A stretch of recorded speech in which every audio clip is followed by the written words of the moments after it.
Did you know that going into a marriage with an exit or contingency plan can undermine the happiness and longevity of your marriage?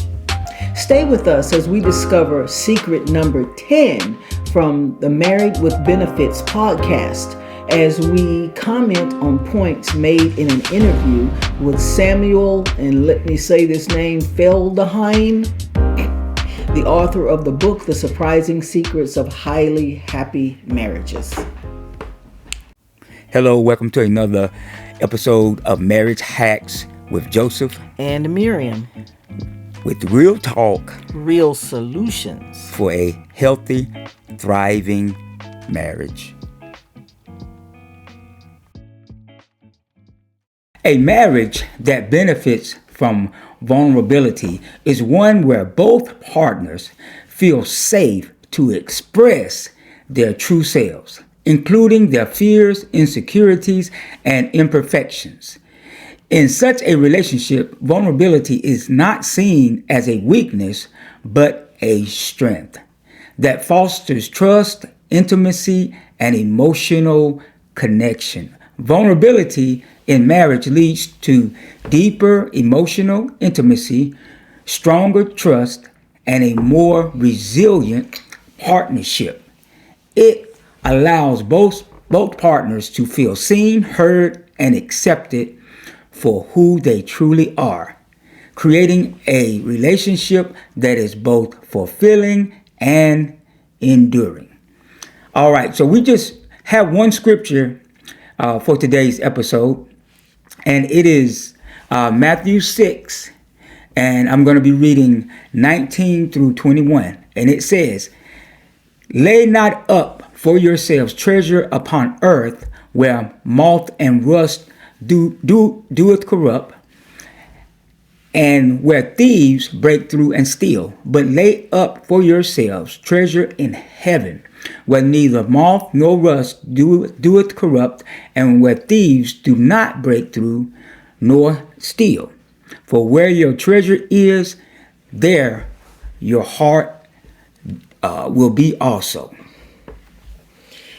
Okay, today we're going to talk about the 12 ways to be all in a vulnerable or be vulnerable in marriage. We're going to take turns. Joe is going to do 1 through 4.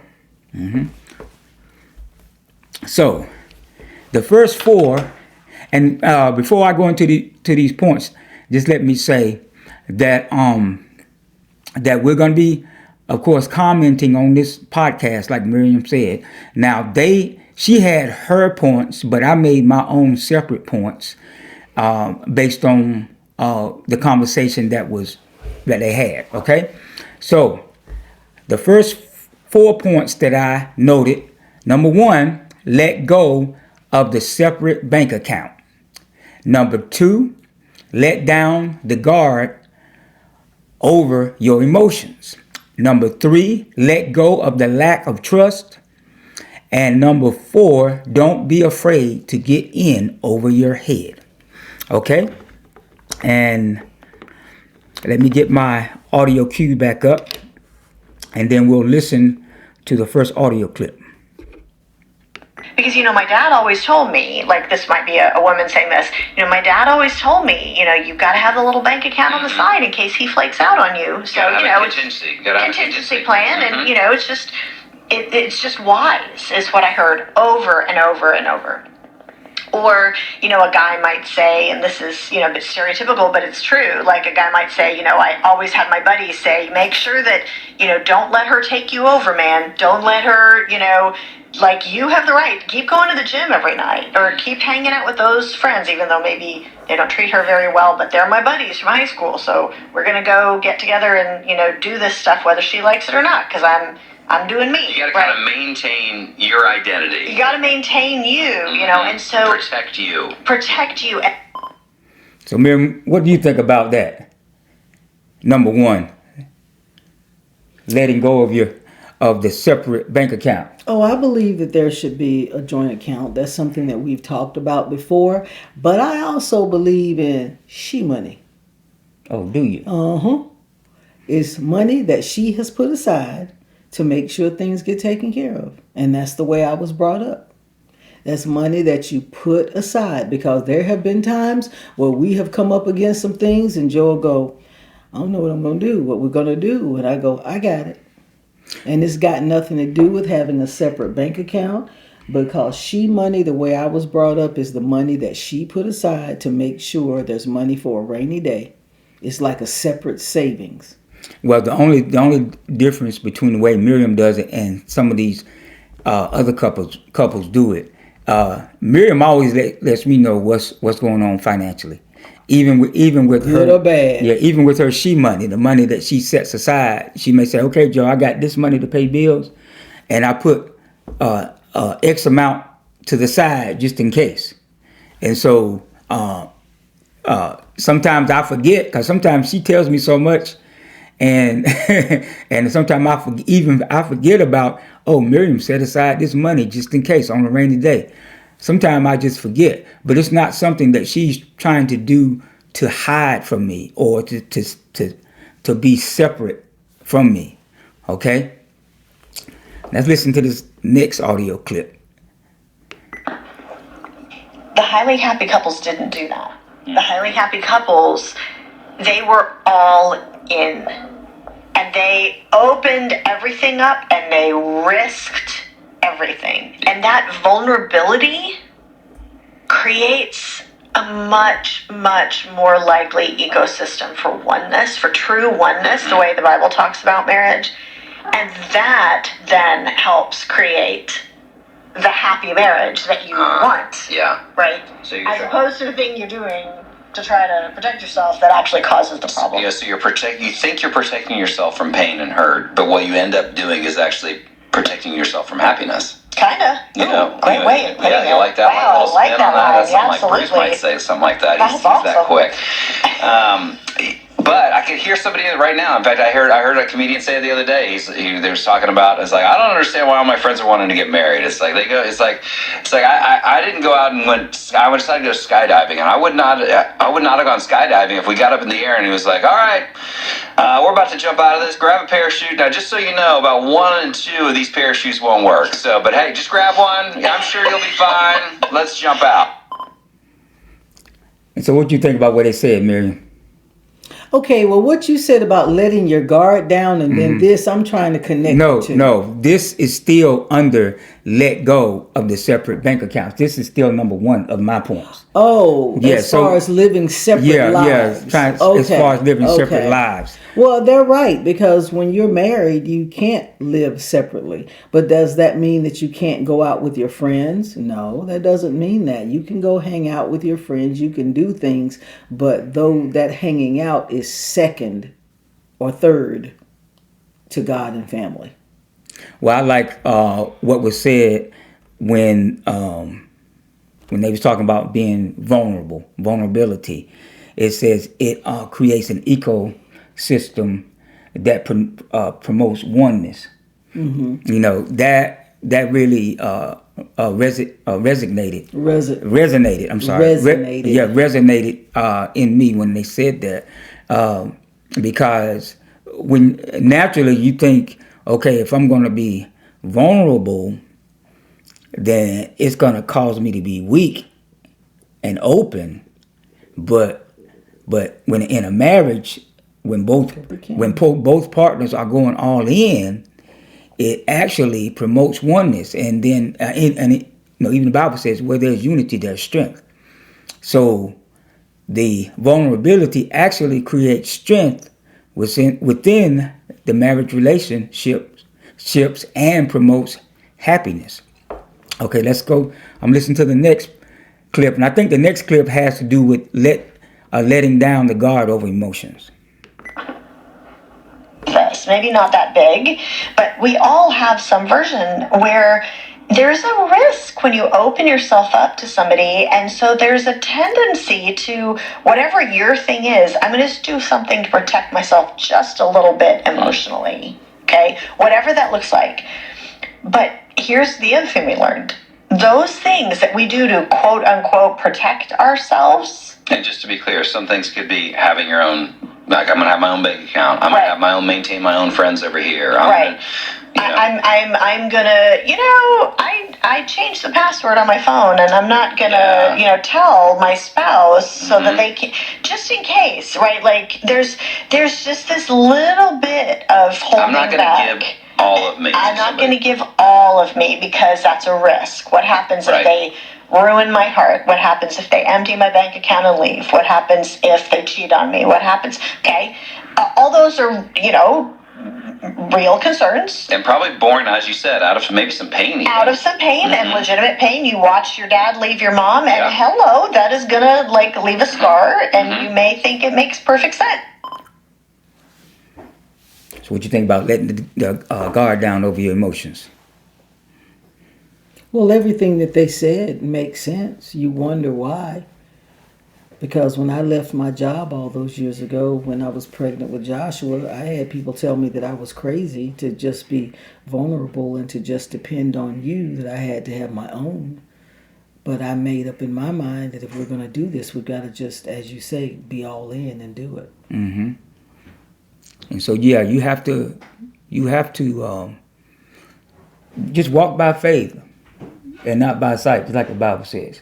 Mm-hmm. When you just letting your guard down, because nobody wants to be hurt, and then everybody has memories of past hurts, and so if you dwell on that, and while I'm saying this, I'm thinking about what we've heard over the years, being in church, that fear activates the devil and faith activates God. But fear paralyzes you. So fear will cause your relationship to be paralyzed. And so if you don't let your guard down over your emotions because of fear, you're going to be paralyzed. Your relationship, to some extent, is going to be paralyzed.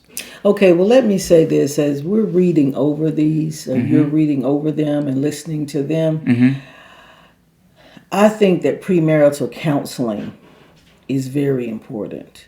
Because if you're going into marriage with those many doubts in your head, you need premarital counseling, okay? So that these things can be taken care of. But yes, I do understand the, not wanting to give all, not letting to let go of all that you are. But once you get married, and especially once you become a parent, self flies out the window. Well, for most people, it flies out the window. For some people care more about themselves than they do those little people that they produced. But yeah, you've got to be willing to let go of some things, period.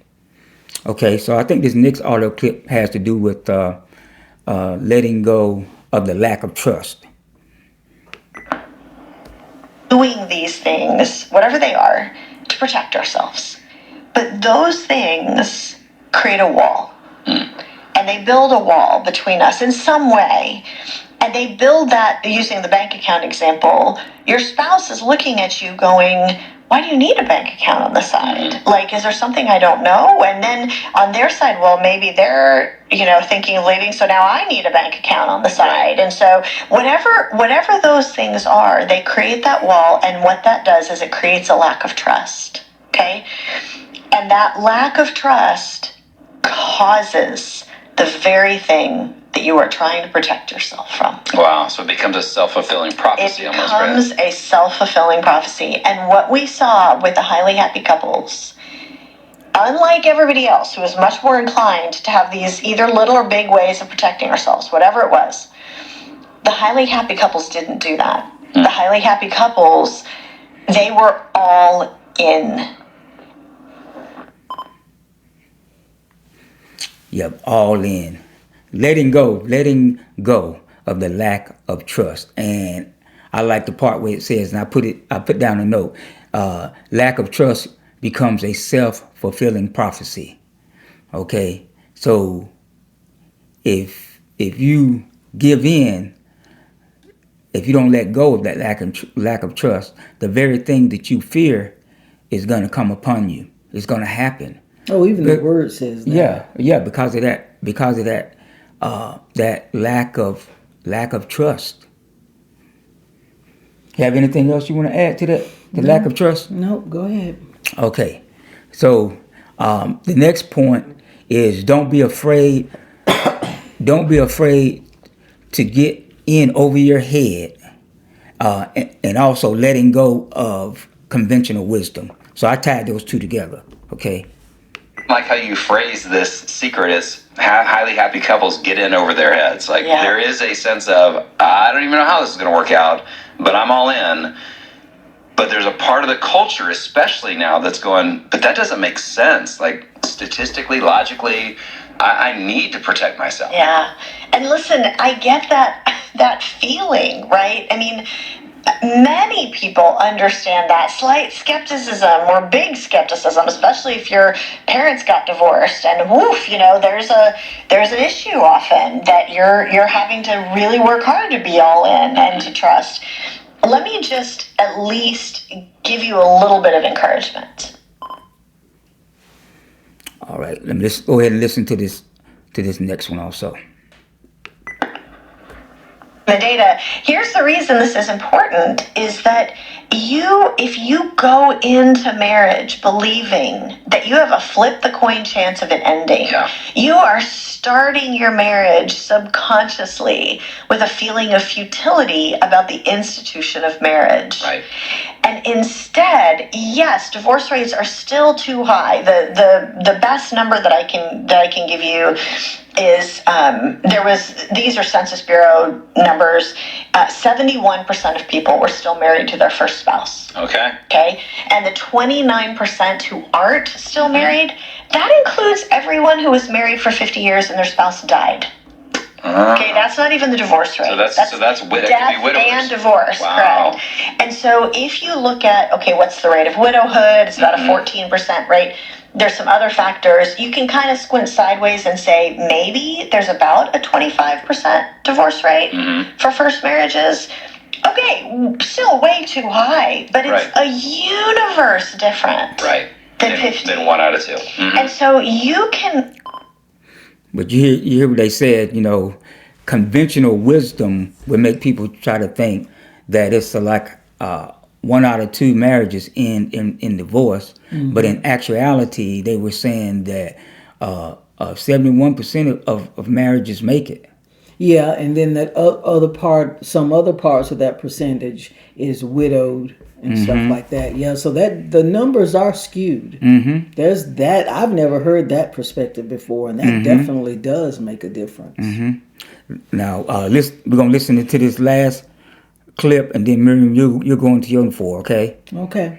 Apply to most of the people listening to this. For example, if you're a churchgoer, the rate of divorce is not the same in the church. It's dramatically better, somewhere between 30 and 50% better or more. Right. If anybody listened to the Brad Wilcox episode, they will have heard that. Okay, this is not just me. This is all demographers know this. So if you are a churchgoer, and by the way, if you're listening to this and you've been married more than 4 years, your divorce rate just plummeted. Really? Yeah. So as long as if you made it 4 years and you go to church, your divorce rate is tiny. Right. Okay. So the bottom line for all of that is just to be aware that so often we're going in protecting ourselves for what we think is statistical validity, and it's wise, and it's not. It's all based on conventional wisdom that's not true. Right. Which again, it's like you look back, and I like how so many of your stats support Scripture.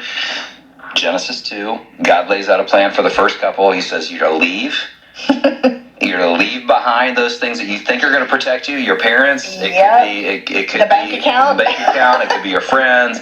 I'm going to leave that behind for what purpose? And that word leave means forsake dependence upon. That means I'm not going to depend upon. I am going to risk.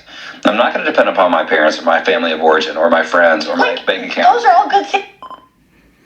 The one thing I like, and most of our friends, we fit the category, and plus most of our friends do, is that if you go to church, it's going to improve the odds of your marriage making it.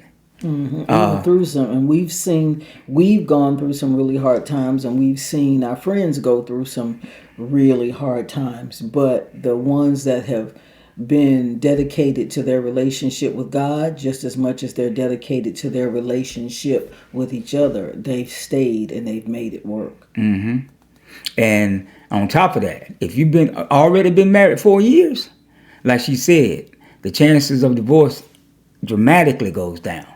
And I know most of our friends have been married way longer than 4 years.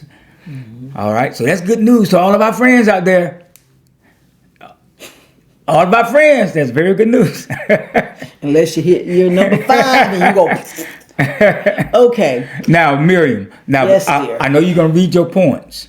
But you're about to tell me how to do it. No. But there's just one thing that, bring that up for me a little bit. Okay. So, there's a quote by C.S. Lewis that Miriam is going to read, but I want her to go ahead and read it now because it fits the conversation where we are right now. So in other words, he's telling me how to do my part. I'm just saying. Okay. C.S. Lewis says, to love is to be vulnerable. Love anything and your heart will be wrung and possibly broken. If you want to make sure of keeping it intact, you must give it to no one, not even an animal. Wrap it carefully around with hobbies and little luxuries. Avoid entanglements. Lock it safe in a casket or coffin of your selfishness. But in that casket, safe, dark, motionless, airless, it will change. It will not be broken. It will become unbreakable, impenetrable, irredeemable, because to love is to be vulnerable. Amen. To love is to be vulnerable. I just wanted us to read that. Okay. Okay. 5 through 8.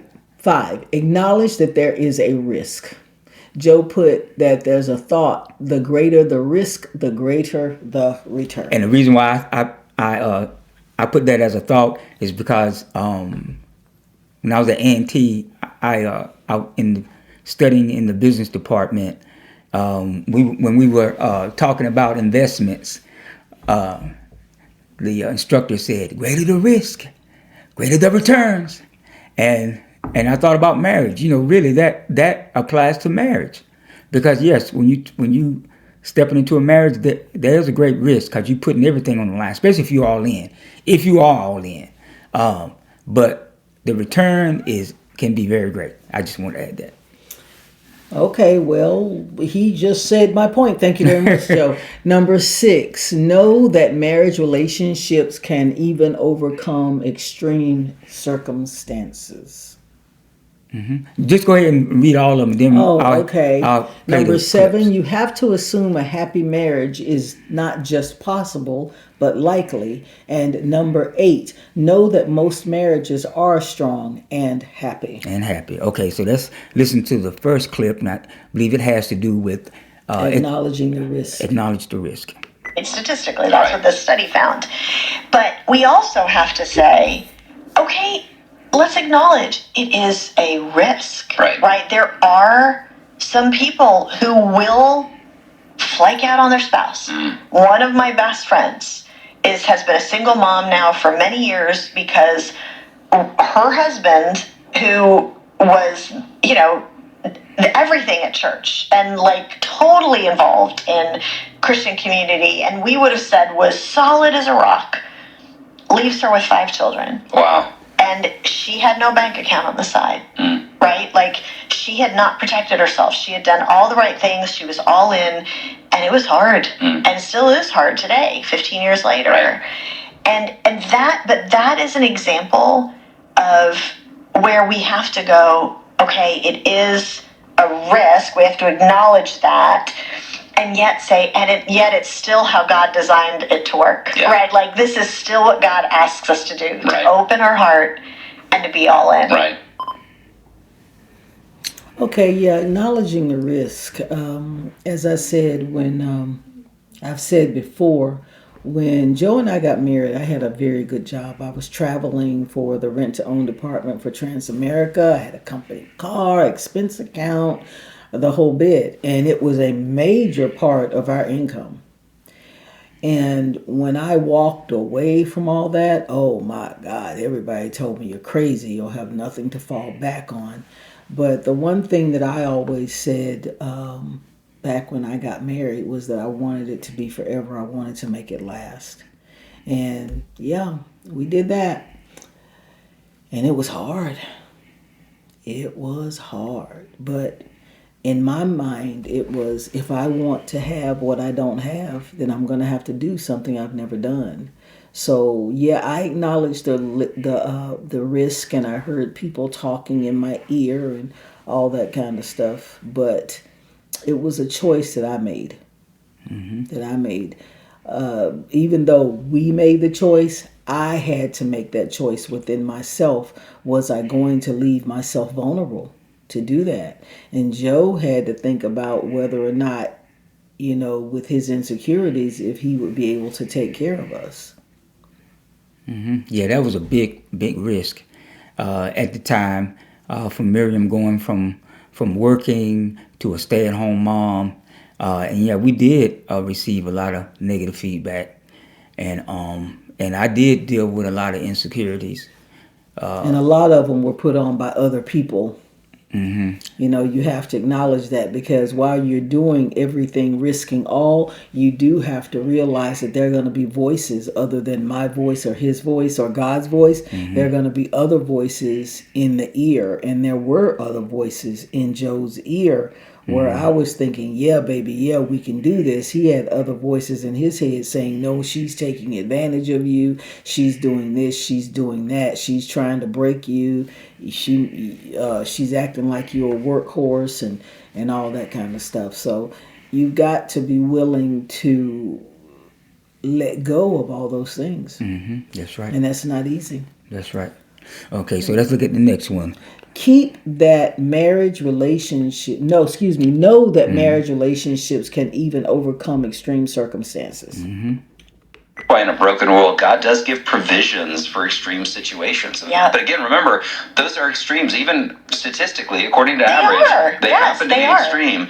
And even in those situations, I would say, I've got some good friends of mine, Tim and Kathy, who have been on podcasts and just wrote a book called Sex on Their First Date. It was called Sex on Your First Date. And they started their relationship all the wrong ways. They did not do it God's way. They had addictions in their marriage. They had adultery in their marriage. They had abandonment in their marriage. They had all the big A's that have the provisions that God gives us. Like, yeah, that might be the reason why you need to get a divorce.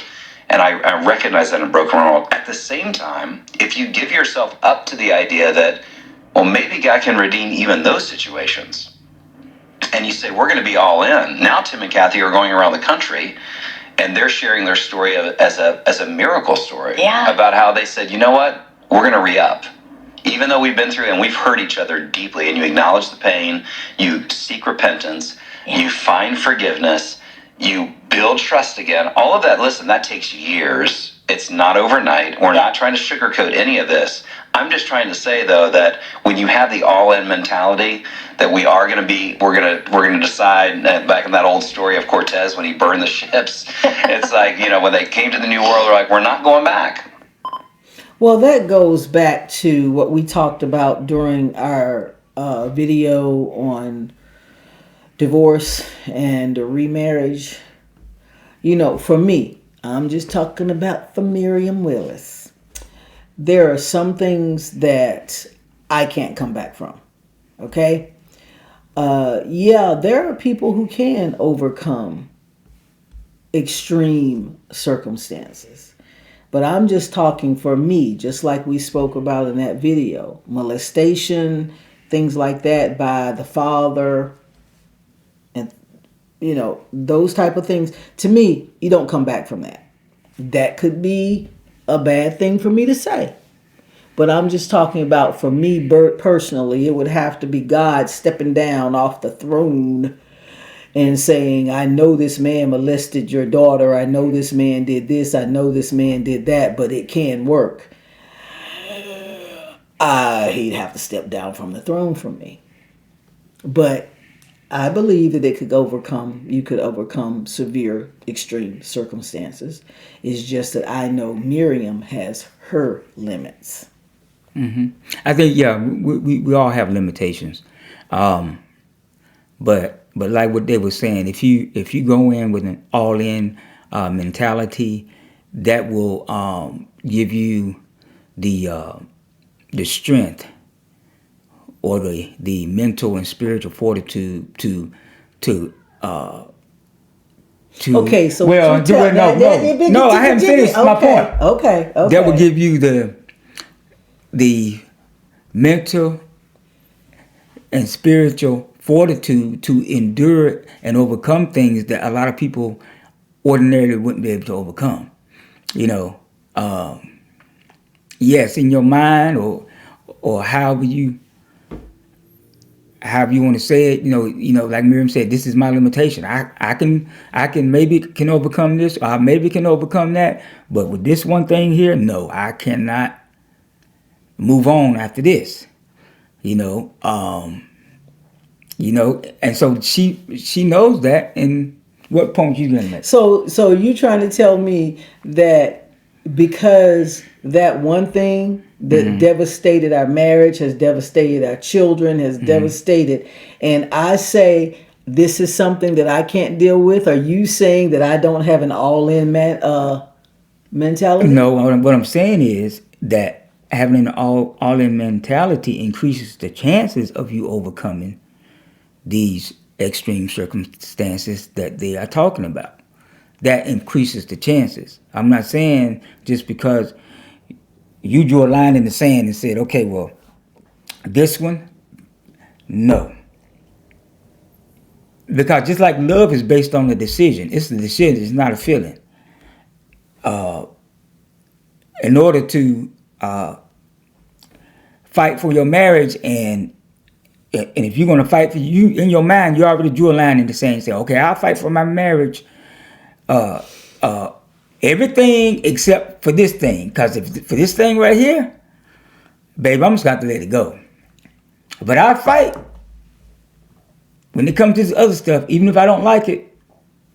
But this right here, you didn't cross the line. And we all like that. We all have limitations. I'm not saying you bad because you have a limitation. Okay, because you coming off like, I mean, we've been in this thing for all these years and everything that we've been through, and I have stuck by you no matter what. But you're saying, but this one little thing happens, and you gonna leave? Hell yeah, I'm gonna leave. I'm gonna take my children. I'm gonna take everything, and I'm gonna go. Yeah. So maybe I don't have the all-in mentality. Anyway, you have to assume a happy marriage is not just possible, but it's likely. And go ahead and read the next one, because this next one is okay. And know that most marriages are strong and happy. Yes. I don't know if I agree with that one. I gotta hear this. Stop for a minute. It's most marriages last a lifetime. It's actually that most marriages are strong and happy for a lifetime. Yeah. When I ask people in coffee shops, what percentage of marriages do you think are happy? The average answer is, I think probably 30% of marriages are happy. And they are completely blown away when I'm like, every single study that has ever been done has found that the number revolves around 80%. Yeah. Around 80% of marriages. People just generally, most of the time, enjoy being married. Now, there are hard marriages out there. There are times when things get really tough. But the bottom line is we need to know that a happy marriage is the way God designed things to work. Right. And it's not that it's impossible. It's actually very likely. Right. So that's the first thing to going all in, is debunking that idea in ourselves. Well, and that's... Go ahead. You want to say something? Yeah. I do believe that happy marriages are possible. I believe that there are people who are happy. I don't believe that people go around, la, la, la, la, la, la, la, and everything is perfect and everything is this and everything. I don't believe that. I think that a happy marriage has to be worked at just like everything else. Mm-hmm. But it is possible. But that doesn't mean that everything in the relationship and everything in the world is wonderful. It's that choice that you make. You're going to choose to make it work. You're going to choose to be happy. Know that most marriages are strong and happy. Okay. So the woman that wrote the book, Shantae, I can't say her last name, but she was mentioning, and I don't know if I have this on one of the audio clips, but she had mentioned that she did an 8-year study on marriage, and so when she's saying these things, it's actually based on a study that she did. Okay, that took 8 years. Yeah, it does sound. Pie in the sky. Yeah, it does sound pie in the sky. You know, you have to assume happy marriage is not just possible, but it's likely. I mean, I know it's possible, but the way the world has you thinking, conventional wisdom has you thinking, but it's not likely. That's why so many people are so skeptical about marriage, okay? Because of the conventional wisdom. But, she did this 8-year study, and so she uncovered some truth that discredited the lie that Satan has in everybody's mind about marriage and how bad it is or how stressful it is, and that and definitely this last point, know that most marriages are strong and happy. You know, people not like the conventional wisdom I had already said that 1 out of 2 marriages end in divorce. So the conventional wisdom said no. You know, most marriages are not strong and happy, not based on what I know and what I see, but just know that that's the devil's job. I feel like I'm coming across as really negative. No, we have to have two. We have to have two sides. It's just that.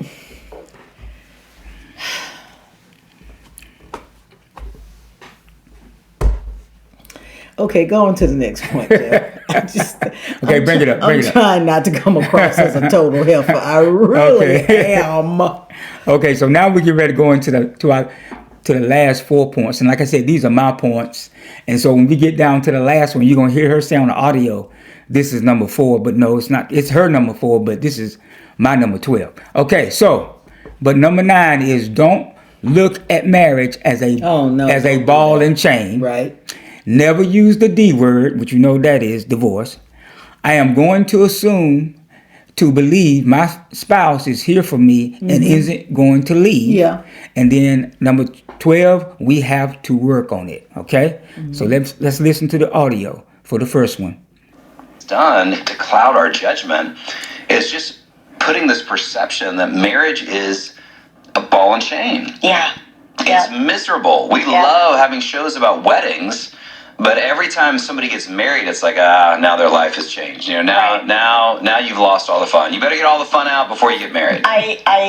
There was a period when For Women Only and For Men Only, my best-selling books, were selling a bazillion copies. I was getting all these calls from Hollywood. Okay, would you be interested in doing a reality show about, whatever? Right. And I was actually going, because, there's all these, like you point out, there's all these shows about with a wedding, right. Say yes to the dress, there's all of that, right?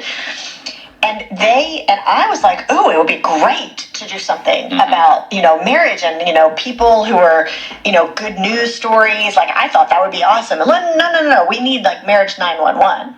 We need a show on solving the problems because of all the problems out there. And it's like, okay, okay, fine, but dang, like nobody wanted a show about the good news stories. Yeah, that doesn't sell. Good news doesn't sell. Happiness doesn't sell. And that's why the devil has such an easy time selling a bad marriage and bad marriages and stuff, And that show with what's the name, Al Bundy, Love and Marriage. Yeah, that was funny. And Miriam mentions this every now and then. Miriam and I, we had a beautiful wedding. I mean, it was low budget, but it was beautiful.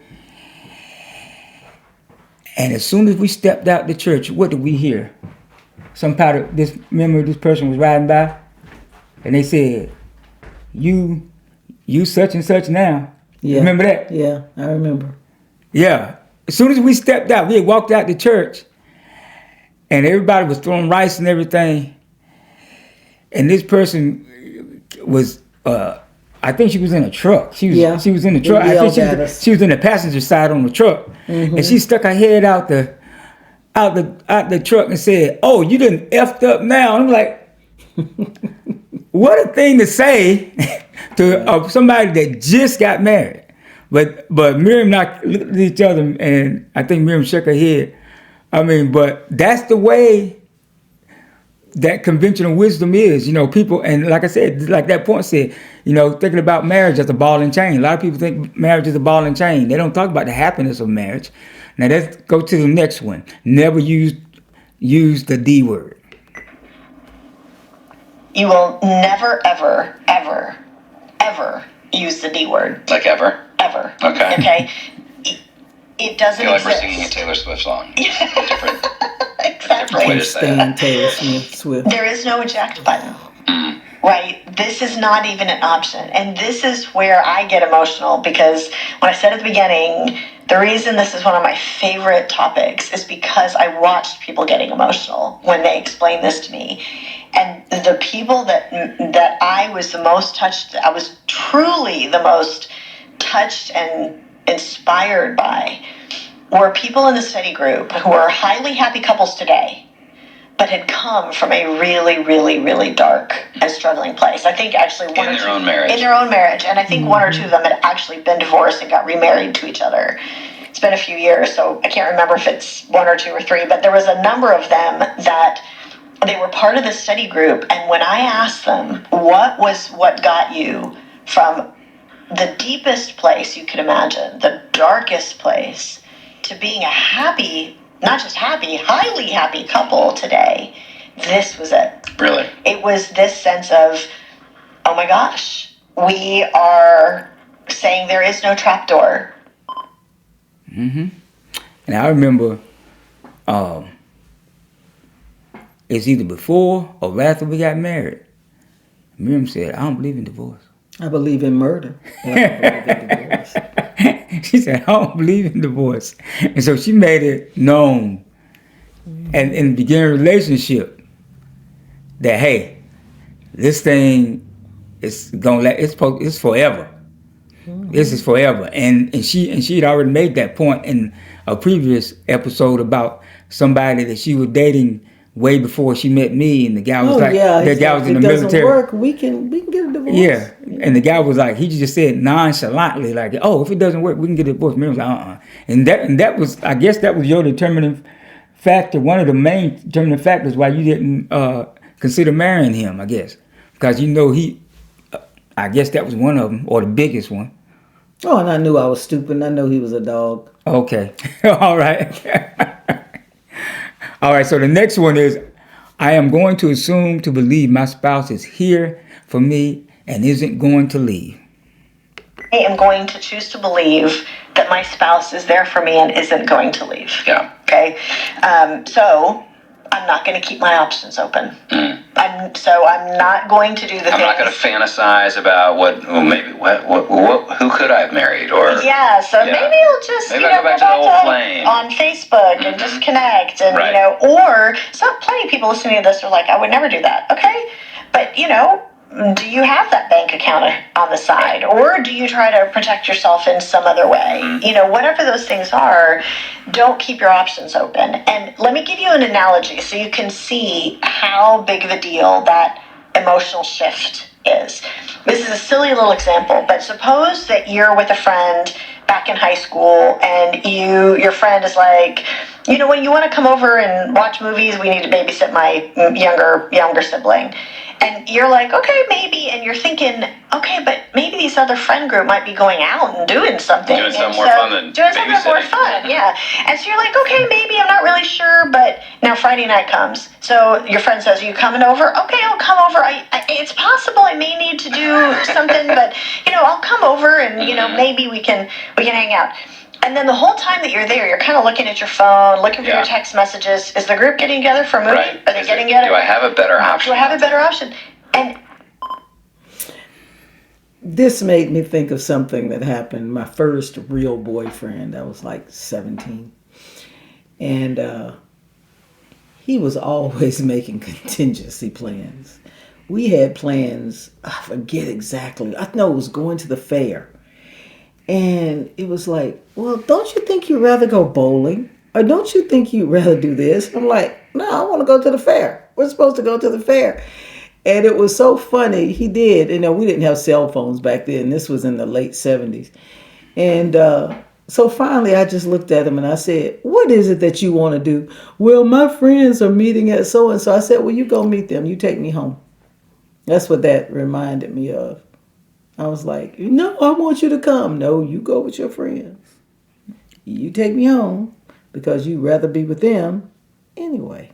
And it also reminds me of the way that a lot of people go into marriages. They go into marriages with their options open. And no, they go into marriage with a chick or a man on the side. That's what you're saying. Well, yeah, but what? Yeah, I'm options open. Yeah, no, they just out there screwing. They do what they want to do. Yeah, even though they're married. Hey, however you want to term it. Yeah, that's the way I want to term it. People.